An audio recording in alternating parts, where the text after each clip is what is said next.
It may well be that I will start these episodes regularly with an apology.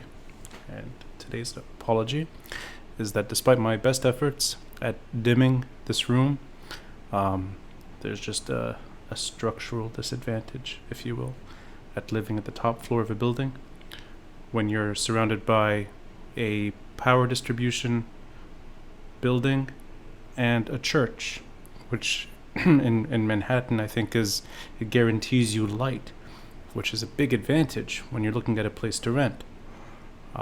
It's the 6th floor, and in reality, it's the 5th floor. And there's just so much light in this apartment. So when you look at these things and you say yes, it's part of the temptation, is that you get to experience light in Manhattan. And when you do this, without knowing that you're going to be doing a podcast during COVID-19 and sort of having to manage the light, becomes a disadvantage. And I've been sort of figuring out ways to avoid light by either recording late at night, which is where most of these type of episodes are released, or trying to just block out the light. And this is my first successful attempt, I hope, at not having glare.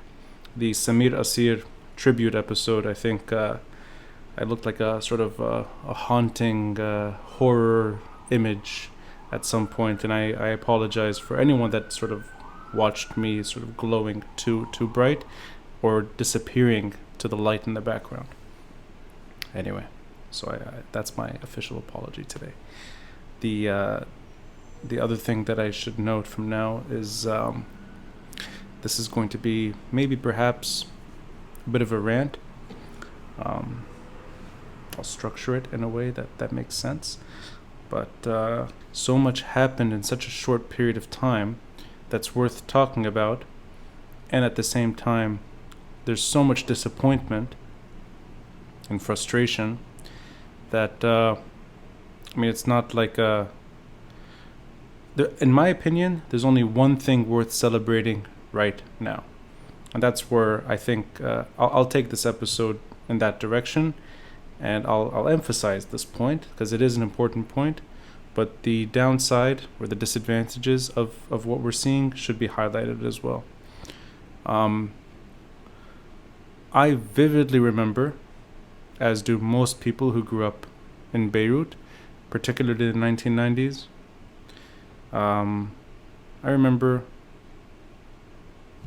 very clearly the suffocation and the real hesitation at even saying certain names or certain countries or certain leaders, and being afraid that people were listening, people were watching, and you would always think, not twice, you would think many times before referencing particular people. And now, say them sort of openly. You can say Assad, you can say Jamil al-Sayyid, you can say Hassan Nasrallah, you can say anyone. From the war years. There's no fear. You can say Jmail, Jaja, you can say Jumblat, you can say pretty much anyone you want. Even the ones that were not known to sort of, be intimidated, let's say, or insecure, and arrest people for talking. You could always say Hariri, but you would always you would think, who's listening and who's in the room, and you didn't want to offend, largely for wrong reasons, I think. This was not sort of courtesy. This was more, you didn't want to be labeled anything and then sort of have consequences later. But the truth is, today, you can pretty much say any name. And this includes Michel Aoun. And the man is famous for, I think, huge mistakes. We don't need to get into those for this episode. But one needs to be extremely insecure and extremely incompetent to make it a policy to chase down Instagram voices or Instagram influencers or just average people on Instagram raging out of frustration and deep anger at the current situation. You don't go chasing down these people. You simply don't do it. And it just, if you do go down that path, today there are consequences. And I think people have permanently broken the barrier of fear. And that's a good thing. That is a huge accomplishment. And for that matter, it's not just in Lebanon, it's more or less in the region. More or less. And there are setbacks. Things don't always move forward all the time. There are bad trends as well. But you can say things knowing that if there are consequences, enough people are going to be by your side to help you get out. And you know what? It wasn't the case before. And I think it speaks so much to the era that we're going through that if somebody in a car gets online, goes on Instagram, Michel Chamon, I think Michel Chamon, and God, could the name be any closer, you know? And he rages against the machine. I don't know if that phrase is appropriate here, but he does. He rages against the machine. The machine calls him in, questions him for 6 hours, and tells him to delete the post and go home, sign a pledge, apologize more or less, regret what you did. He can do all these things, and it doesn't matter.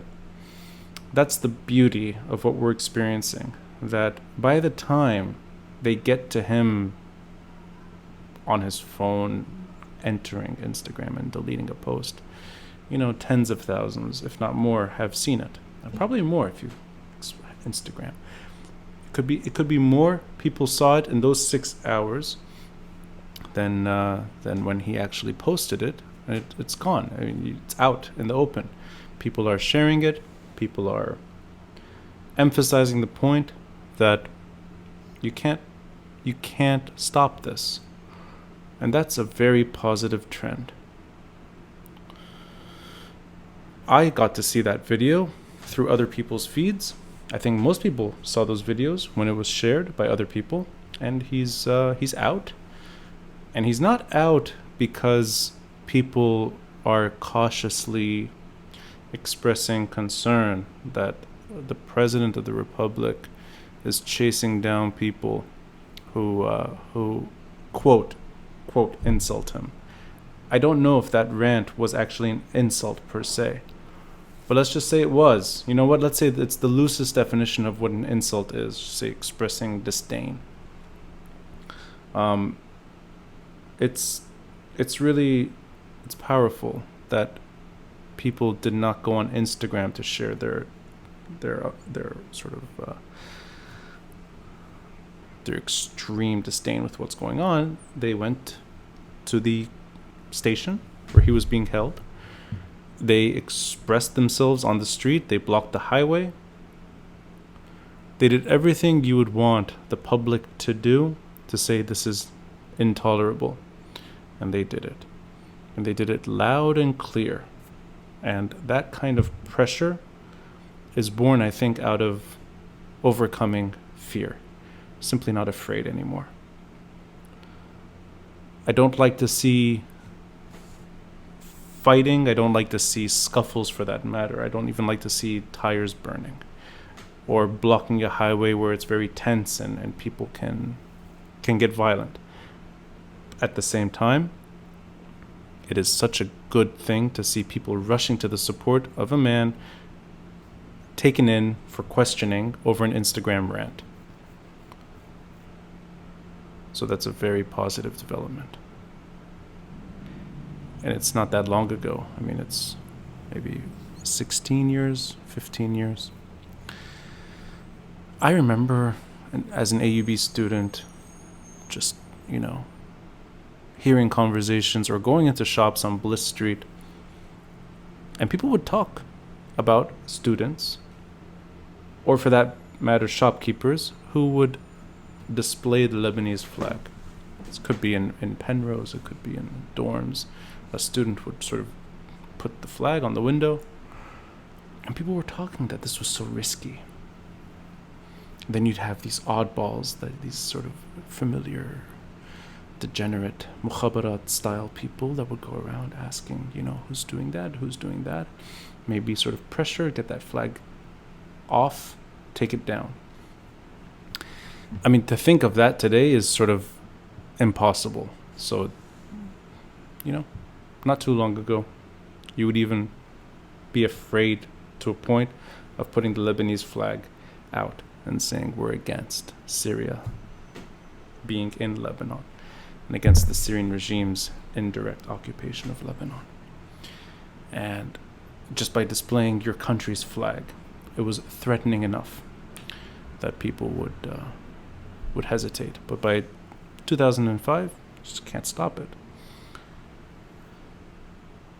You have a woman, Kinda al-Khatib, who is expressing herself, and she's also taken in with her brother. You have many journalists who have been summoned. You have many that have been questioned for a few hours and let go, but it's just the phone calls, the regular interference. It's meant to silence, and it's not working. It's not working. So that's a very good development. Everything else is not working as well, which is horrible. I'm not fluent with these names, but I assume somebody like Henri Shaul, who maybe is fed up with being part of the negotiations team, and he resigns. And he expresses his reasons for resigning, and it's a form of protest. You need honorable, respectable figures to try to do their best, and this was pro bono. This was sort of out of love of country. And the country, maybe that's not the right word here, the individuals that occupy positions of power in the country today are uninterested in fixing things, or fixing things in a way that makes sense. Maybe they're interested in just delaying and waiting for things to change, and waiting for protesters to go home, waiting for maybe an external country to come to the rescue, maybe. But that waiting has led to the most unstable chapter in recent Lebanese history. Unstable is probably a nice way of saying it. The most painful chapter in modern Lebanese history, where everyone is suffering. Everyone, to various degrees, is going through a very, very difficult period. And that resignation letter, I think, he said it more or less straightforwardly. He said there's just serious reluctance at reform. There's genuine reluctance at reform. So basically, you can work your ass off at trying to do the right thing, and you still have everyone, the people that you're trying to get to a better place, saying we're not on board.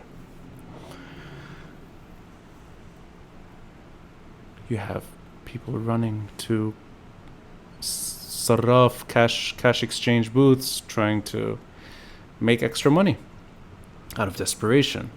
I mean, you buy the lira at a certain rate, you sell it at a certain rate, and if you're lucky, you make 1,000 lira per dollar, maybe more. And you can only withdraw $200 anyway. You can only exchange 200. So it's really just like making ends meet at the bare minimum. And it's a black market economy. That's not how you move forward. That's the plunge into chaos. And those scenes are horrible.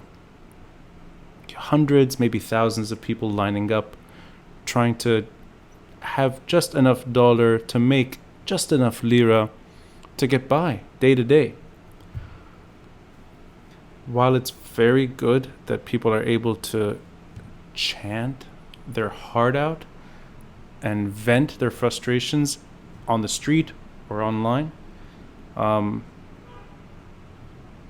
think that is overshadowed by regime reluctance and the worst regime supporter possible. And you have people being summoned to Baabda to try to get along.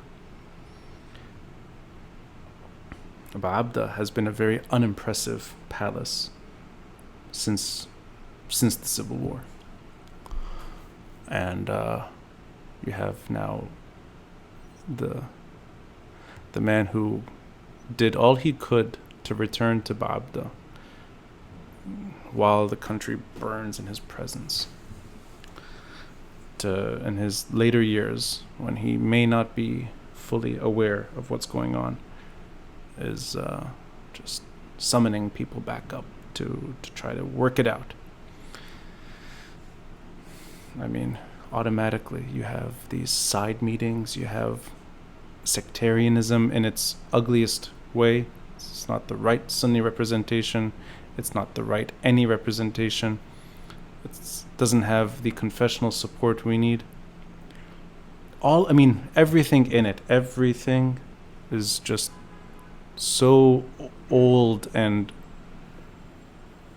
it reminds me of just the years that we thought we'd emerge from. It's the early 1990s. I always thought that as an adolescent growing up in Beirut, that transition was from bad to better, not from bad to worse. And then accidentally you have stretches of relatively okay economy and maybe some tourism, and you can forget you can forget for a few months that you're living in a country that's ungovernable.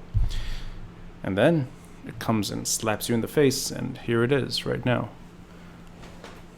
Protesters are unable to wield political authority, and the political establishment is unable to do anything else. And the defenders of the regime, Hezbollah, it's the weaponized defense strategy of the regime today. What a pathetic fate to the Lebanese state, that its defender perverts the system, plunders the system, pushes the system into an absurd place, defies the system, says we're better than the system, we can defend the state better than the state, we can do everything better. And if you disagree, we'll tolerate a low level of disagreement. If you work towards achieving a sovereign state, we'll eliminate you. We'll deny it to the end of time, but we'll destroy you. Literally. We'll blow you up. Let alone what happened to Syria, what happened to Lebanon. And they're the ones standing up for the regime today, whatever that is. Baabda is meant to be the place where you fix problems, you don't make problems worse. And leadership in Baabda, if there was any moment since the Syrians left in 2005, forget 1990 to 2005, forget the characters that were in charge then, forget Lahoud, forget Hrawi. You know what? Forget everyone since the Civil War. Since the Syrians left. So, since we've had a nominally independent state. Nominally, it's not independent. There's only one time that I think Baabda perhaps tried, not succeeded, but tried to do the right thing. That was in 2012. And that's the long forgotten Baabda Declaration. And that was designed to prevent what we see now. They weren't talking about finance, they weren't talking about corruption or economics. That's true. They were not talking about accountability, the way it's being expressed, or the demands are being expressed. All that is true. But they were talking about getting the elephant in the room, which is Hezbollah, the captain of the sinking ship, to distance itself from Syria's revolt turned war, not be a part of that war. And it's bad enough that this is a sub-state group that's unwilling to adhere to the norms of statehood in Lebanon. It'll get worse the more they're involved in Syria or the region. And if there was a graph, you could almost, you could point to where the tipping point was in my conversations in recent episodes. It's sort of, it's becoming clearer that their involvement there helped push. It's not the one reason, but it's a big reason why we're in a mess today that we can't get out of. And I don't particularly care for sensitivity.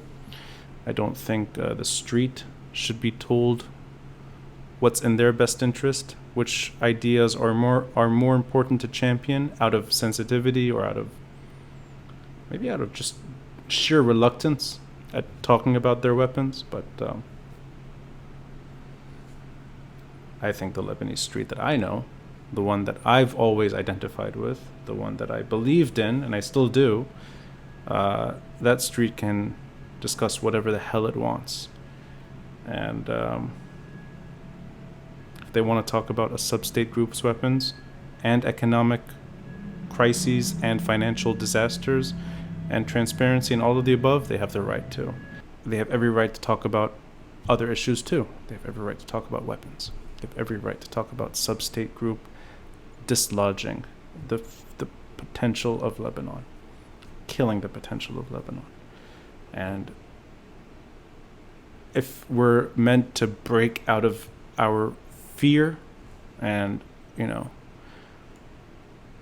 that freedom that many of us fought for, some died for, that issue needs to be discussed. And it should be shouted from the top of lungs, and anyone who sees the biggest problem facing Lebanon today. That's my rant. And I want to end this episode with a piece that my father wrote in his blog. And this is going back to October 2012. I'm going to read a part of it, the parts that I think are important even today. So it's called The Baabda Declaration Revisited. On June 25, 2012, the Dialogue Committee in Baabda issued a joint document, which came to be known as the Baabda Declaration. Among other things, and most importantly, the declaration stated that, and I am paraphrasing, 1. While various Lebanese parties have the right to express diverse political positions and sympathies on Syria, they will refrain from allowing Lebanon's territory or borders to be used for any military purposes. 2. The Lebanese state and all Lebanese parties commit to shield Lebanon and prevent it from being used as a theater for regional or international conflicts, alliances, or agendas. The Baabda Declaration was signed by all parties, including Hezbollah, and hailed as a historic agreement that had the status of a national covenant.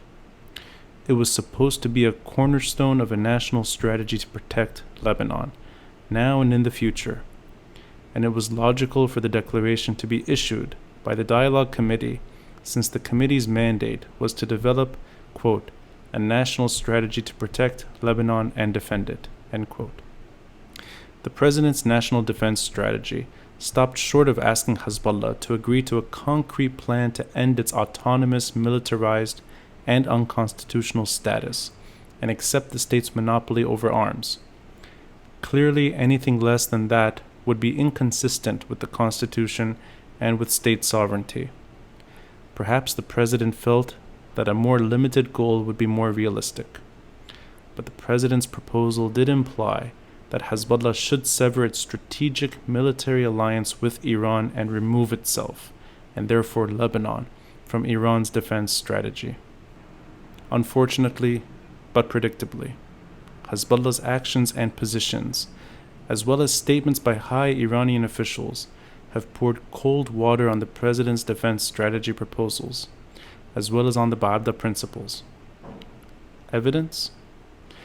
High Iranian officials have continued to declare Lebanon as part of Iran's strategic defense. This flies in the face of the Baabda Declaration, which in effect says Lebanon's defense strategy requires that Lebanon cease to be part of Iran's defense strategy. Hezbollah's silence on those official Iranian declarations cannot be interpreted in Lebanon and the world except as agreement with their Iranian allies. In spite of irrefutable evidence of an attempt by the Syrian regime to assassinate Lebanese officials and civilians and trigger a conflict in Lebanon, the Mamluk Smeha affair, Hezbollah has also remained silent, creating a perception of acquiescence to a blatant act of aggression on the Lebanese people and to the Syrian regime's attempt to widen the conflict in Syria to encompass Lebanon. Hezbollah has reacted violently to the March 14 suggestion that the Lebanese army could seek assistance from the UN to strengthen its ability to control the border with Syria and prevent all illegal flow in either direction. This was initially interpreted in relation to Hezbollah's interest in keeping the border open for its own arms supplies from Iran and Syria. Recent developments suggest that they want the border to remain sufficiently open to facilitate the flow of Hezbollah's assistance to the Syrian regime. Not a very encouraging picture. But does this mean that the president should fold the Baabda Declaration and stop championing the goal of shielding Lebanon from Syria's domestic conflict and from Iran's defense or offense strategy? Absolutely not. That is his duty as president, and he should continue to reaffirm the principles of the Baabda Declaration, even if Hezbollah continues to breach them. I know that it's a different president today, and I know the situation has changed. In some ways, fundamental, in some ways not. You have people on the streets not tolerating the status quo. You also have a palace in the hills east of Beirut that is unwilling to recognize its own declaration 8 years ago. And there is one party in particular that has made it very clear they are unwilling to negotiate, unwilling to compromise, and they prefer chanting obnoxious ideas like looking to China. Lebanon doesn't have to look in one direction. It can look in any direction that suits Lebanon's interests, not a paramilitary group's defense strategy, and particularly not Iran's regime. And that's the situation we're in today. Invite anyone you want to Baabda. Have as many meetings as you'd like, but stand up for a declaration your palace signed 8 years ago. Don't go around chasing down Instagram users for expressing their rage at what's happened to Lebanon. Thank you.